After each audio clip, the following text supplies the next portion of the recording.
2014년 가보년을 맞았습니다. KMC 코리아 메탄컬처 한국정신문화TV 시청자 여러분 안녕하십니까? 미래로 가는 스페이스 뉴스의 드림앵커 김재혁입니다. 안녕하세요. 골라뺑 꼬갈 뉴스의 드림 아나운서 박미소입니다.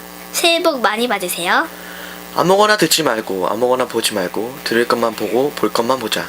스페이스 뉴스와 골라뺑 꼬갈 뉴스가 미래로 이끌 청소년 어린이 여러분에게 선별된 주간 뉴스를 보내드리는 시간입니다. 오늘은 먼저 뉴욕타임즈 2013년 12월 29일자 미국은 광대역 서비스를 전달하는데 보조를 맞추기 위해 투쟁이라는 제목의 보도를 김재혁 드림 앵커는 영어로 방송하고 저는 한국어로 통역하는 순서부터 시작하겠습니다. 네, 이 뉴스는 제가 번역했습니다. 번역에도 점수가 있다면 낮을 수밖에 없습니다만은 배우는 자세로 미숙함에도 방송합니다. 물론 회화는 더 낮은 점수일 것입니다. 이 점 예쁘게 봐주시기 바랍니다. 저는 한국어 읽기를 배우는 중입니다. 통역은 가당치도 않습니다. 하지만 김재혁 드림 앵커가 작성한 원고를 정성껏 통역하겠습니다. 네, 감사합니다. 그럼 시작하겠습니다. U.S. struggles to keep pace in delivering broadband service.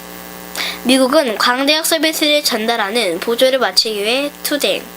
Washington, San Antonio is the seventh largest city in the United States, a progressive and economically vibrant metropolis of 1.4 million people sprawled across South Central Texas.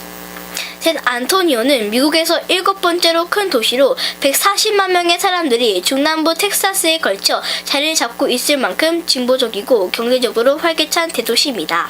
But the speed of its internet service is no match for the Latvian capital Riga, a city of 700,000 in the Baltic Sea. 하지만 인터넷 서비스 속도는 발트해에 위치한 라트비아의 수도인 리가보다 더 느렸습니다. Riga's average internet speed is at least 2.5 times that of San Antonio's, according to Ookla, a research firm that measures broadband speeds around the globe. In other words, downloading a 2-hour high-definition movie takes an average 35 minutes in San Antonio and 13 in Riga. 전 세계의 광대역 인터넷 속도를 측정하는 회사인 오클라에 의하면 리가의 평균 인터넷 속도는 적어도 샌 안토니오의 속도보다 2.5배 정도 더 빠르다는 것을 보여주었습니다. 다시 말해서 2시간짜리 고화질 영화를 다운받으려면 평균적으로 샌 안토니오에서는 35분이 걸리지만 리가에서는 13분밖에 걸리지 않는다는 것입니다. And the cost of Riga service is about 1/4 that of San Antonio. 또한 리가에서 제공되는 서비스의 비용은 샌 안토니오의 약 4분의 1 정도입니다. The United States, the country that invented the internet, is falling dangerously behind in offering high-speed, affordable broadband service to business and consumers, according to technology experts and an array of recent studies. 기술 전문가의 의견 및 최근 조사에 따르면 인터넷을 발명한 미국은 회사 소비자들에게 현재 빠른 속도에 여유 있는 광대역 인터넷 서비스를 제공하는 데 있어서 많이 늦어지고 있다고 했습니다. In terms of internet speed and cost, ours seems completely out of whack with what we see in the rest of the world, said Susan Crawford, a law professor at Yeshiva University in Manhattan, a former Obama administration technology advisor, and a leading critic of American broadband. 인터넷 속도와 비용 측면에서 보면 우리가 보고 있는 세상에서 제대로 돌아가지 않는다고 맨해탄 위치의 예시바 대학의 법학 교수이며 전 오바마 행정부 기술의 고문이고 미국 광대역의 선도적인 비평가인 수잔 크로포트가 말했습니다. The Obama administration effectively agrees. While this country has made tremendous progress investing in and delivering high-speed broadband to an unprecedented number of Americans, significant areas for improvement remain, said Tom Power, Deputy Chief Technology Officer for Telecommunications at the White House. 오바마 행정부는 이 나라가 엄청난 발전에 투자하고 전례 없는 수의 미국인들에게 고속 광대역 인터넷을 제공하는 데 반하여 개선에 필요한 중요한 지역들은 아직 남아있다고 백악관 전기 통신 최고의 기술 책임자를 맡고 있는 톰 파워가 말했습니다.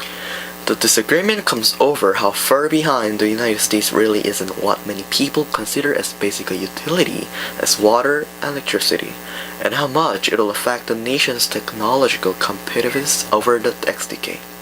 There are not any countries ahead of us that have a comparable population distribution, said Richard Bennett, a visiting fellow at the American Enterprise Institute, who said that the United States was closing the gap.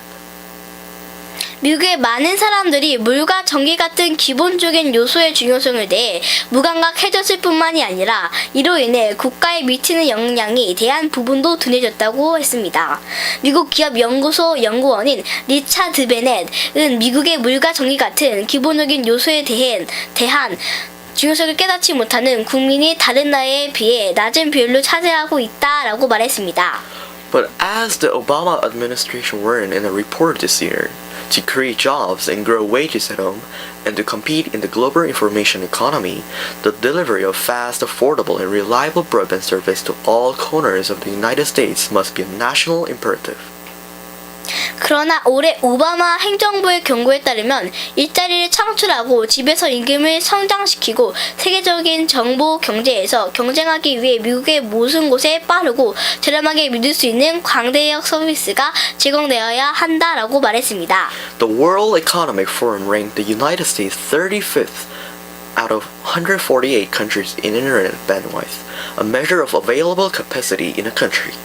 Other studies rank the United States anywhere from 14th to 31st in average connection speed. 세계 경제 포럼은 국가에서 사용할 수 있는 용량의 인터넷 대역폭 부분에서 미국을 148개국에서 35번째의 나라로 지정을 했습니다.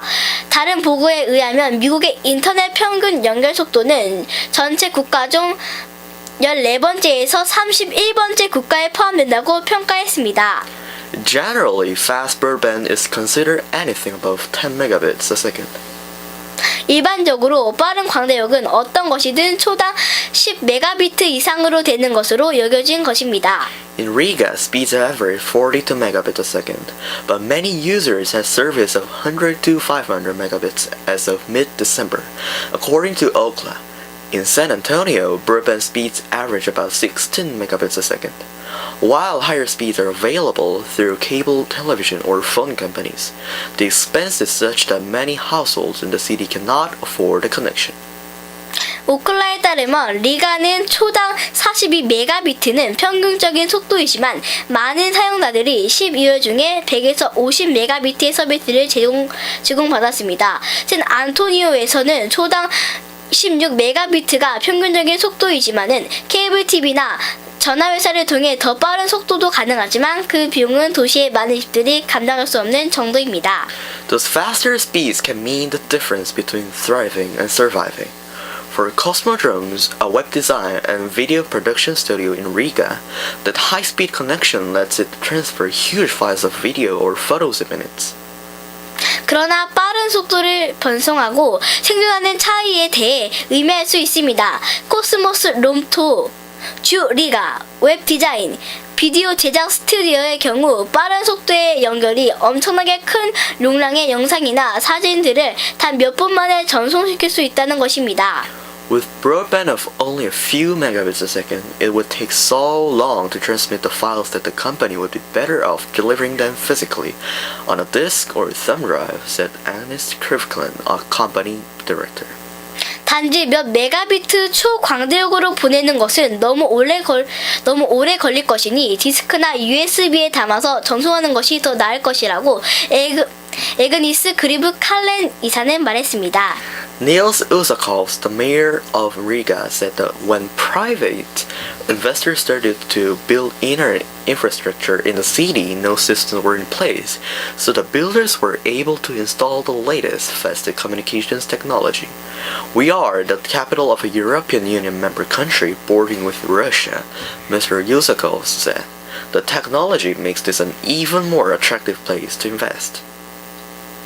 리가의 사장인 닐스 우사컵스는 어떤 개인 투자자들이 도시에 인터넷 기반 시설을 세우기 시작한다고 했을 때 어떤 시스템도 자리하지 않아서 건축업자들이 가장 빠르고 최신의 통실 기술을 만들 수 있다고 했습니다. 우리는 러시아와의 접경을 하고 있는 유럽 연합의 수도입니다. 라고 리스 우사콥스가 말했습니다. 그 기술은 이것을 투자하는데 더 눈길을 사로잡은 도시를 만든다라고 덧붙였습니다. Leticia Osna, a former San Antonio councilwoman who worked on the municipal broadband effort, said that in her former district in South San Antonio, some 70% of households had no internet service. Often, she added, students gather at night in the parking lot of the Mission Branch Public Library to do homework using the library's free Wi-Fi connection, long after the library itself has closed. 광대역 서비스에 대하여 노력을 했던 레티시나 우주나 전 샌 안토니오 의원은 남부 샌 안토니오의 전체 구역 70%의 집에는 인터넷 서비스가 없었다고 말했습니다. 또한 가끔 학생들은 도서관의 문이 닫힌 후에도 오랫동안 숙제를 하기 위하여 도서관 주차장에 모여 도서관의 무료 와이파이를 사용했다고도 말했습니다. 감사합니다. 다음 소식입니다. 이번에는 미국의 수도 워싱턴에서 방송하는 VOA 미국의 소리방송에서 발췌한 뉴스입니다. 김재혁 드링앵커와 함께 진행합니다. 유엔이 북한의 납북자 생사 확인을 추가로 요청했습니다. 모두 70년대에 납북된 한국인 12명인데 가족들 심정은 절박합니다. VOA 백성원 기자가 납북자 가족들의 얘기를 들어봤습니다. 해군병장 정광모, 1970년 6월 5일 납북 당시 제대를 3개월 앞둔 21살의 현역병이었습니다. 정 씨의 동생 정윤모 씨는 중학교 3학년 때 마지막으로 본 형의 멋진 제복이 기억에 생생합니다. 녹취, 납북자 정윤모 씨의 동생 정광모 씨의 말입니다. 6남매였는데 제가 5째고 형은 셋째였습니다. 저와 가까운 사이여서 제가 아주 좋아했고 군대에서 휴가 나오면 저한테 잘해주고 형으로서 연좌제에 걸려들까 두려워 1996년에야 처음으로 한국통일부에 납북자 신고를 했습니다. 그리고도 17년이 지나서야 정식으로 북한의 형이 생사 여부를 물을 수 있었습니다. 유엔 인권이사의 산하 강제적 비자발적 실종에 관한 실무그룹 WGEID 북한의 전후 납북자 12명의 생사 확인을 요청했고 거기에 형의 이름이 포함됐기 때문입니다.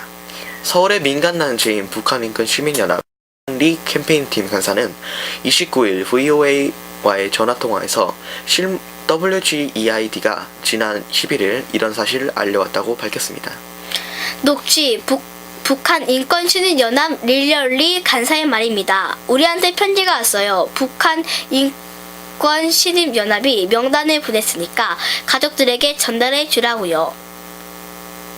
11명 모두 북한 인권시민연합이 지난해 9월부터 올해 9월까지 유엔이 명단을 제출했던 납북자들입니다. 2004년부터 지난해까지 WGEID가 북한의 생사 확인을 요청한 납북자가 7명에 불과한 걸 감안하면 이례적으로 많은 인원입니다.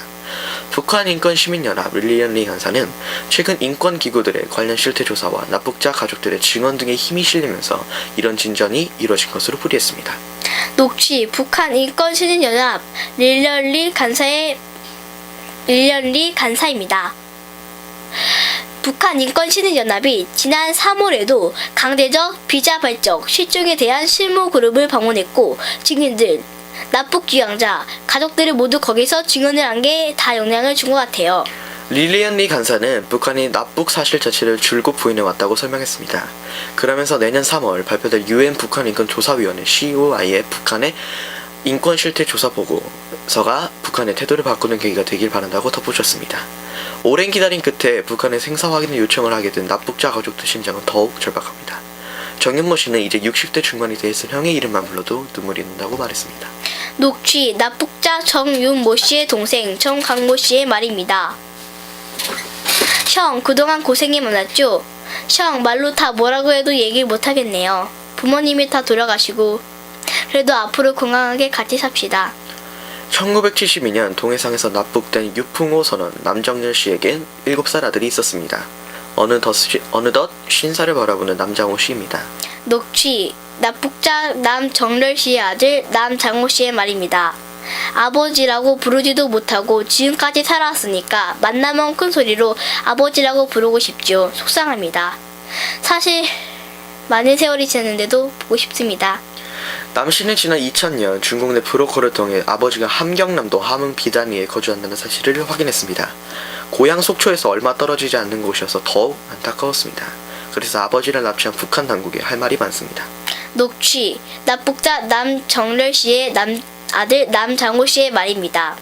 아버지가 들어가셨으면 유해라도 좀 돌려주고 안 그랬으면 제삿날이라도 알려줘야 저희가 정확하게 제사를 지내니까 그라도 꼭 알려줬으면 좋겠습니다. 다행히 이번에 유엔이 북한의 생사 확인을 요청한 납북자 명단에 포함됐지만 가족들은 40년을 기다렸습니다. 게다가 2004년부터 유엔의 생사 확인을 의뢰한 29명 가운데 10명의 명단은 아직도 북한 측에 넘기지 못하고 있습니다. 남북 경위에 대한 진상규명은 물론 생사 확인까지 차일피일 미뤄지면서 가족들은 평생 안고 살아온 멍해를 내려놓지 못하고 있습니다. 2014년 10월 31일 VOA 미국의 소리방송 뉴스 백성원 기자의 보도를 재방송하였습니다. 다음은 교육부에서 알려드리는 소식입니다. 교육부 장관 서남수는 청소년들이 미디어를 통해 꿈과 끼를 찾고 세상과 소통하는 나눔의 장인 청소년 미디어 성과 보고회를 12월 27일 금요일 개최했습니다. 보고회에는 2014년이 추진된 인터넷 방송을 통한 직업인 멘토링 프로그램 사업의 내용과 성과를 소개하고 미래의 나에게 드림이라는 테마로 진행된 청소년 프리젠테이션 경진 대회와 UCC 공모전의 분장 시연 및 우수작에 대한 시상이 진행되었습니다. 공모전 시상식은 교육부 박용수 평생직업교육국장, 한국교육학술연구원 본부장 등 참석한 가운데 실시되었습니다. 프레젠테이션 분야는 꿈먹는 여우들 이리만조 김현준 학생 외 3명 팀이 발표한 Dream Come True 외 2팀이 영상 콘텐츠 UCC 분야는 M+ 아이디아 부산국제고 최지혜 학생 외 1명 팀의 카페 두드림이 교육부 장관상의 대상을 수상했습니다. 이 외에도 최우수상인 한국교육학술정보원 장상 4팀 등 24개 팀이 수상하였습니다. 또한 이날의 행사는 국민들에게 진로, 체험, 교육, 활성화를 위한 정부의 노력을 알리고 동참을 호소하기 위하여 특집 방송 프로그램도 별도로 제작하여 송출될 예정입니다. 특집 방송은 KBS를 통해 제작되며 겨울방학 특집 꿈을 말한다를 제목으로 직업 멘토들이 출연하여 학생, 교사, 학부모 등의 방청객과 꿈의 발전과 실현을 위해 노력에 대하여 강연과 대답을 나누게 됩니다. 또한 본 사업의 일환으로 추진된 공모전에서 입상한 청소년들이 학교와 가정에서 이루어지고 있는 다양한 진로 탐색 활동의 사례를 직접 소개할 예정입니다. 다음은 문화체육관광부의 소식입니다. 문화체육관광부 장관 유진룡 이와 문체부는 가보년 새해를 맞아 2014년 지난 1월 3일 오후 8시부터 예술의 전당 콘서트홀에서 희망의 새 시대 문화용성으로 여는 새해 2014 신년 음악회를 개최하였습니다. 이번 음악회는 문화용성을 정부 국정기조로 채택하여 문화용성의 원년을 알렸던 지난해의 성과를 바탕으로 2014학년 새해를 문화예술로 맞이하자는 취지에서 세계적으로 한국의 위상과 예술성을 널리 알린 우리 예술인들의 희망찬 무대로 진행되었습니다. 특히 이번 행사는 문화예술, 종교, 언론, 사법, 경제 등 각계 주요 인사뿐만이 아니라 문화이용권, 이야기할머니, 예술꽃 씨앗학교, 지원사업 등 지난해 주요 문화예술 정책 참여자, 봉사소년자, 다문화 가정 등 일반 국민 800명을 포함한 2,000여 명이 초청되었습니다. 음악회 일부는 전통과 현대의 만남이라는 주제로 원일이 이끄는 국립국악 광연악단이 청마의 해를 맞아 달리는 말의 역동적인 기운을 담은 비루아의 말발굽 소리로 힘차게 문을 열었습니다. 다음으로 국악계의 샛별로 떠오르고 있는 국악소년 송소희가 경복궁타령과 배띠워라는 신명나는 무대를, 한국을 넘어 유럽 무대를 석권한 세계적인 재즈 보컬리스트 나윤선이 대금 연주가 이용구, 아코디언 연주자 뱅상 페라니와 함께 우리의 소리 아리랑과 재즈곡 프레보를 들려주었습니다. 이어서 2부는 희망의 새 시대라는 주제로 세계적인 거장 유엘 레비가 새롭게 이끄는 KBS 교향악단 유한 슈트라노의 2세 봄의 소리 왈츠의 희망찬 기운으로 시작하였습니다. 이어서 유럽 무대에서 활발한 활동 중인 자랑스러운 우리 성악가 소프라노 임선혜와 정효윤이 정호윤이 로시니의 오페라 세비야의 이발사 중 방금 들린 그 목소리, 푸치니의 오페라 라보엠 중 그대의 찬손 등을 들려주며 우리나라를 대표하는 세계적인 피아니스트 백건우가 라흐마니노프의 파가니니 주제에 의한 랩소리로 감동적인 무대를 선사하였습니다. 마지막으로는 문화를 통해 희망찬 새 시대를 열어가자는 의미에서 드보로자크의 교향곡 제9번 신세계로부터 사악장 웅장한 연주를 들으면서 희망찬 새해를 기원하였습니다. 이날 공연은 한국방송공사 KBS 1TV를 통해 2014년 1월 4일 토요일 15시부터 약 100분간 전국에 방송되기도 하였습니다. 다음은 KMCTV 국내외 어린이 대상 한국 보여주기 프로젝트 관련 소식입니다. 세계 역사 가운데 4천여 년 장관 역사를 가진 우리나라는 미국의 20여 배입니다. 이와 같은 오랜 역사의 흔적과 기록들이 유적과 유물을 모여있는 자랑스러운 나라가 바로 대한민국입니다. 특히 미군 부대가 거주하던 서울의 남산 및 용산에 자리 잡은 국립중앙박물관은 부지 10만여 평, 건물 5만여 평 위에 선사시대와 역사시대의 소중한 자료가 전시되어 있습니다. 저희 한국정신문화 KMCTV는 독립기념관, 속리상 정의품송, 지난주에는 온양민속박물관에 이어 금주가 내일이죠. 한국박물관의 마티형격 국립중앙박물관을 찾아 국내외 어린이들에게 한국 보여주기 프로젝트를 시작합니다. 박미소 리포터가 이미 답사를 마치고 왔죠? 네, 지난 주간 아역배우 한영규 군과 이야기 할아버지를 모시고 5시간 동안 답사를 마치고 내일 다시 찾아갑니다. 다음 주에는 시청자 여러분들에게 알차고 멋진 동영상을 보여드리게 될 것입니다. 예, 기대됩니다. 그럼 여기서 이 소식을 비롯하여 우리 KMCTV 설립 운영자 천광로 작가님을 모시고 가보년 새해를 맞는 청소년 어린이들에게 유익한 말씀을 들어보는 순서를 갖겠습니다. 이야기 작가님, 할아버지 안녕하세요. 안녕하세요. 지난주에 이어서 또 이렇게 자리를 마련해 주셨는데요. 오늘 이야기를 앞서서 가보년 이야기부터 해주시겠습니까? 우리 어른들은 다 아는데 청년 학생들은 모를 수도 있을 것 같아요. 좀 간단하게 가보년 할 것 같으면 가보 개혁이 120년 전에 있었고 그것이 우리나라 교육의 효시가 되었다는 점도 있고, 그러나 그것도 생략하고 이 가보년이 도대체 뭐냐? 그거는 갑작을 즉 병인 정묘하는 십진과 십이지를 복합한 말이에요. 우리 청년들이 그걸 몰라요. 잘. 네. 그래서 십진은 갑을 병정, 무기, 경신, 임계 이게 십진이고, 네. 십이지는 자축, 인묘, 진사, 오미, 시뉴, 술해 네. 이게 십이지인데 네. 갑과 자가 합치면 갑자년이고, 네. 갑과 오가 합치면 갑오년이고, 갑과 해가 합치면 갑해년이고, 네. 그러니까 10개의 십진이 있고 12개의 띠를 말하는 것, 그것을 조합을 해서 10번과 12번이 5씩 합치면은 그러면 60이 돼서 60갑자라고 한다. 그래서 이제 갑오년인데, 네. 갑오년은 말띠의 해다. 그건 네. 자는 쥐, 자축, 인묘, 쥐, 소, 호랑이, 토끼 뭐 이렇게 나가는데, 미소 무슨 띠야? 저요 원숭이띠예요. 원숭이띠. 그거는 이제 네. 신이거든. 네. 그렇게 합치는 과정에서 나오는 건데, 특히 올해는 갑오년이라고 해서 말띠에도 그냥 말띠 해가 있고, 네. 백말띠가 있고, 백띠? 올해는 근데 무슨 말띠라고 아까 그랬어? 방송에서 하던데. 백에서 5. 올해는 청말띠 해라고 방송했어요, 둘이서. 아, 그렇구나. 그러니까 그 작년에는 임진년인데 용해 했었는데 그건 흑용해 했었다. 네. 이런 것이 우리 한국 전통이니까 그냥 간단하게 그걸 얘기해 주고 싶었던 거예요. 네. 그러면 가보년은 말띠라 하셨는데 어떤 띠인가요? 어떤 띠인지 대해서 말씀해 주세요. 그러니까 그게 내가 그 질문이 나올 줄 모르고 앞에서 했네. 말띠도 네. 그냥 말띠가 있고 순한 그냥 말띠가 있고, 네. 백말띠가 있고, 네. 옛말에 근데 백말띠는 뭐 여자가 팔자가 사납다는 말도 있어요. 백말띠는 돌아다닌다는 말도 있고, 올해는 청말띠인데 청말띠는 희망을 향해 달려가는 그런 의미가 있으니까 우리 KMCTV와 우리 드림 앵커, 드림 아나운서가 달려가야지, 실력을 가지고. 그러면.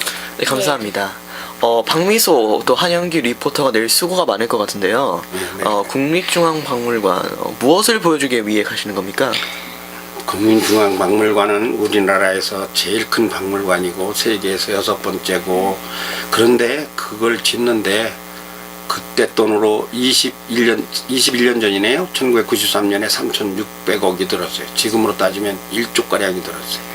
이렇게 어마어마한 박물관은, 국립은 이제 경주국립, 공주국립, 부여국립, 국립이 있고 사립이 있는데, 이 국립박물관 중에서 가장 규모가 크고 맡은 게 있고 대표적이다.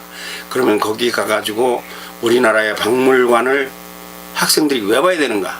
청년들이, 어린이가 이걸 가서 뭘 볼 것인가? 지금 그 많은 자료들이, 영상들이 있고 홈페이지도 있지만, 우리 정신문화적 측면에서 가가지고 꼭 청년, 학생, 부모들이 같이 보아야 될 거를 만들어가지고 오려고 하고 있어요. 아, 그렇군요. 네, 미국에는 지금 폭설이 내려 10여 명이 사망했다고도 하던데 미 동부 지역에는 눈이 많이 오나요? 네, 미국 얘기를, 이건 지금 시사에서 중요한 뉴스니까, 미국은 동부 지역 지도를 볼 것 같으면 우리나라 함경, 북도, 남도하고 이상하게도 똑같이 생겼어요. 그 백두산 자리에는 오데호가 있고, 오데호? 거기에 이제 미시시피가 아니라 나이에가라 폭포가 나이에가 있고, 그런데 그 미국 동부에는 눈이 왔다 하면 2m 온 적도 있어요. 뭐 1m 오고, 뭐 굴로 뚫고, 눈이 많이 와서 지금 사람이 많이 죽었다고 해요. 네. 그래서 그렇게 눈이 우리나라에도 많이 올까. 지금 세계의 관심은 미국의 폭설이다. 이건 우리는 그래도 글로벌 세계화 시대를 가는 정신문화 텔레비전이니까 그것이 지금 상당한 관심 뉴스다. 네. 워싱턴도 많이 묻지만 그러네요. 뉴욕이나 그 위에보다는 덜 와요. 네. 네. 네, 짧은 시간이었지만 말씀해주신 거 정말 감사합니다. 네, 그럼 여기까지 이번 주 2014년 첫 주간 뉴스 마치겠습니다. 지금까지 콜라뱅 꾸가 뉴스 드림 아나운서 박미소, 미래로 가는 스페이스 뉴스 드림앵커 김재혁이었습니다. 가보년 새 청마를 타고 푸른 꿈을 향해 달려갈 청소년 어린이 여러분, 새해 복 많이 받으세요. 잘하셨어요.